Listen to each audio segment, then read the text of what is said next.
بسم الله الرحمن الرحيم. الحمد لله رب العالمين الرحمن الرحيم مالك يوم الدين، والصلاة والسلام على سيد المرسلين وعلى آله وصحبه أجمعين. أما بعد، محترم سامعین و ناظرین اور دینی و ملی بہنوں اور بھائیوں، آج کی اس مجلس میں میں آپ کے سامنے گناہ کے سلسلے میں ایک روایت رکھنا چاہتا ہوں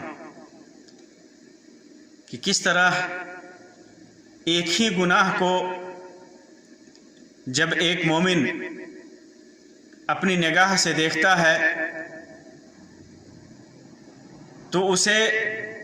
کتنا بڑا سمجھتا ہے، اور اسی گناہ کو جب فاسق و فاجر منافق اپنی نگاہ سے دیکھتا ہے تو اس کے سلسلے میں اس کا نظریہ کیا ہوتا ہے۔ یہ روایت صحیح بخاری وغیرہ کے اندر ہے، جو عبداللہ ابن مسعود رضی اللہ تعالیٰ عنہ کا قول ہے۔ وہ فرماتے ہیں کہ ان المؤمن یرى ذنوبه كأنه في اصل جبل يخاف ان يقع عليه، کہ مومن گناہوں کو ایسا محسوس کرتا ہے، گناہوں کو ایسا محسوس کرتا ہے جیسے وہ کسی پہاڑ کے نیچے بیٹھا ہوا ہو، بلند و بالا پہاڑ کے نیچے بیٹھا ہوا ہو، اور اسے ڈر ہو کہ وہ پہاڑ اس کے اوپر آ نہ پڑے، وہ پہاڑ اس کے اوپر گر نہ جائے۔ اور وَإِنَّ الْفَاجِرَ، لیکن فاسق اور فاجر آدمی یرا ذنوبہ، وہ گناہوں کے سلسلے میں اس کا نظریہ ایسا ہے کہ وہ کذباب یرا ذنوبہ کذباب علی انفہ،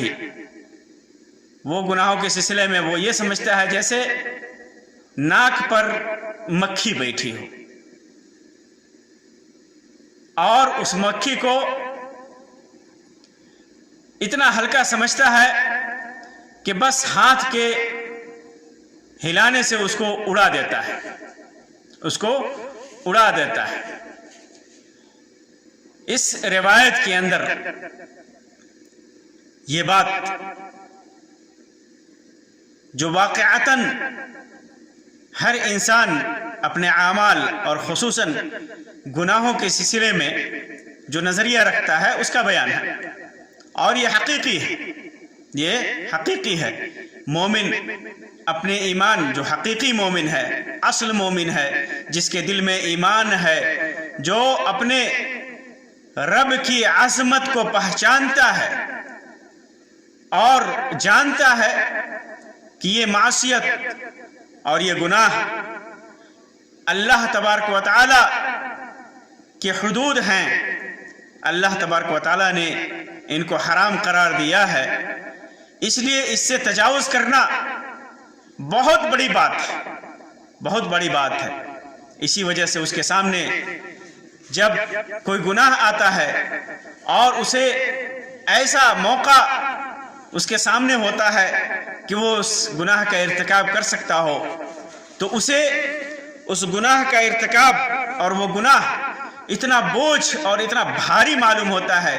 جیسے وہ پہاڑ کے نیچے بیٹھا ہوا ہے، بلند و بالا پہاڑ کے نیچے، اور ڈر رہا ہو، اسے ڈر ہے کہ کہیں یہ پہاڑ اس کے اوپر گر نہ جائے۔ اسی طرح گناہوں کو پہاڑ کے مانند سمجھتا ہے، چھوٹے چھوٹے گناہوں کو بھی وہ پہاڑ کے مانند سمجھتا ہے کہ کہیں یہ گناہ اسے ہلاکت میں، تباہی میں، عذاب میں مبتلا نہ کر دے۔ ان گناہوں کی وجہ سے وہ کفر اور شرک میں نہ پڑ جائے، ان گناہوں کی وجہ سے اللہ تبارک و تعالیٰ کی ناراضگی نہ مول لے۔ اور وہیں جو فاسق ہوتا ہے، فاجر ہوتا ہے، گناہوں کا ارتکاب کرنے والا ہوتا ہے، ان گناہوں کو ایک دم ہلکا سمجھتا ہے، ایک دم ہلکا سمجھتا ہے، اتنا ہلکا سمجھتا ہے جیسے اس کے سامنے ایک مکھی اس کے ناک پہ بیٹھنے آ رہی ہے اور اس مکھی سے تھوڑی سی تکلیف محسوس کرتا ہے، لیکن اپنے ہاتھ سے مار کر کے اس مکھی کو اڑا دیتا ہے، اس مکھی کو بھگا دیتا ہے۔ تو اتنا ہلکا وہ گناہوں کو سمجھتا ہے اور گناہوں کے ارتکاب پہ ارتکاب کرتا جاتا ہے، یہاں تک کہ کبھی کبھی کفر اور شرک میں مبتلا ہو جاتا ہے۔ ہر طرح کے گناہ، سود خور ایک بار سود خوری کرتا ہے، سود کو ہلکا سمجھتا ہے، اس کے سامنے لاکھ اس کی سود کی برائیاں اور سود کے نقصانات بیان کیے جائیں، لیکن وہ سود اور بیاج کو ہلکا سمجھتا ہے۔ پہلے سود اور بیاج پہ پیسے لیتا ہے، سود اور بیاج پہ دولت لیتا ہے، کوئی چیز لیتا ہے، پھر دھیرے دھیرے اس کی عادت پڑ جاتی ہے اور اتنا اس میں ڈوب جاتا ہے کہ سود لینا اور سود دینا اس کے نزدیک جیسے مکھی ناک پر سے مکھی بھگانا ہے، اتنا ہلکا سمجھتا ہے۔ اسی طرح چوری ہے، شراب نوشی ہے، جوا ہے، جھوٹ ہے، غیبت ہے، چغلی ہے۔ ایک فاسق آدمی، ایک فاجر آدمی اتنا ہلکا ان گناہوں کو سمجھتا ہے کہ ایک بار ارتکاب کرتا ہے اور کرتا چلا جاتا ہے، اس کے سامنے ان گناہوں کا انجام بار بار پیش کیا جاتا ہے کہ کتنا بڑا گناہ ہے، کتنا بھیانک ان کا انجام ہے، لیکن وہ اتنی ہلکی سمجھتا ہے کہ اس کا ارتکاب پہ ارتکاب کیے جاتا ہے۔ آپ چور کو دیکھ لیں، ڈاکوؤں کو دیکھ لیں، وہ بار بار حکومت کے ذریعے قید کیے جاتے ہیں، انہیں تکلیف دی جاتی ہے، انہیں مصیبتوں میں ڈالا جاتا ہے، پھر بھی جب وہ جیلوں سے نکلتے ہیں، تکلیف سے نکلتے ہیں، مصیبت اور پریشانی سے نکلتے ہیں، پھر چوری کرنے چلے جاتے ہیں۔ اسی طرح دیگر گناہوں کا یہی حال ہے، چھوٹے بڑے کسی بھی گناہ کو وہ بڑا نہیں سمجھتا، ہلکا سمجھتا ہے۔ اور مومن کے دماغ، اور وہ مومن جس کے دل میں اللہ تبارک و تعالیٰ کا خوف ہو، اللہ تبارک و تعالیٰ کا ڈر ہو، اللہ تبارک و تعالیٰ کے عذاب کا ڈر ہو، اللہ کی پکڑ کا ڈر ہو، وہ اسلام کی عزت اور صحیح دین کی تکریم اس کے دل میں ہے، رسول اکرم صلی اللہ علیہ وسلم کی محبت ہے، اللہ کی محبت ہے، اللہ اور رسول کی نافرمانی کا ڈر ہے اس کے دل میں، تو چھوٹے چھوٹے اور ہلکے گناہ کو بھی وہ اتنا بڑا سمجھتا ہے کہ اس کی ہلاکت اور اس کی تباہی کو اپنے لیے بہت بڑی سمجھتا ہے، اور اگر اس کے سامنے وہ گناہ آ جائے تو ان گناہوں کے ارتکاب سے وہ بچتا ہے۔ اس لیے میرے بھائیوں، کسی بھی گناہ کو ایمان کا تقاضا ہے اور ایک مومن کا شیوا ہے کہ اپنے ایمان کی حفاظت کرتے ہوئے چھوٹے چھوٹے گناہوں کے بھی بڑا سمجھے اور اللہ تبارک و تعالیٰ کے فرمان کو، اللہ تبارک و تعالیٰ کی ممانعت کو اپنے سامنے رکھے اور ان گناہوں کے ارتکاب سے بچے، ہلکا نہ سمجھے، کیونکہ کوئی بھی گناہ اگرچہ وہ چھوٹا ہے وہ ہلکا نہیں ہوتا۔ ایک بار آپ نے ارتکاب کیا، پھر بار بار اس کا ارتکاب کریں گے، ہلکا سمجھیں گے تو پھر اس کے ارتکاب کرنے میں، گناہوں کو کرنے میں کوئی ڈر نہیں محسوس ہوگا، کوئی خوف نہیں محسوس ہوگا۔ اس لیے کسی بھی گناہ کو ہلکا نہ سمجھیں، چھوٹا نہ سمجھیں، ہر گناہ انجام کے حساب سے بڑا ہوتا ہے۔ اس لیے اللہ تبارک و تعالیٰ سے دعا کیجئے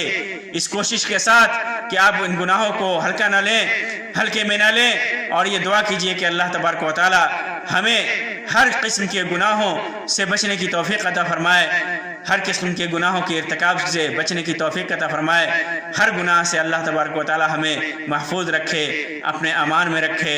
اللہ، اور جو گناہ کا ارتکاب ہم سے ہو چکا ہے اللہ تبارک و تعالیٰ کے سامنے ہم توبہ کر رہے ہیں، اللہ تبارک و تعالیٰ ہمارے گناہوں کو معاف کر دے. آمین یا رب العالمین. وآخر دعوانا ان الحمدللہ رب العالمین وصلی اللہ علی خیر خلقہ وسلم. والسلام علیکم ورحمۃ اللہ وبرکاتہ.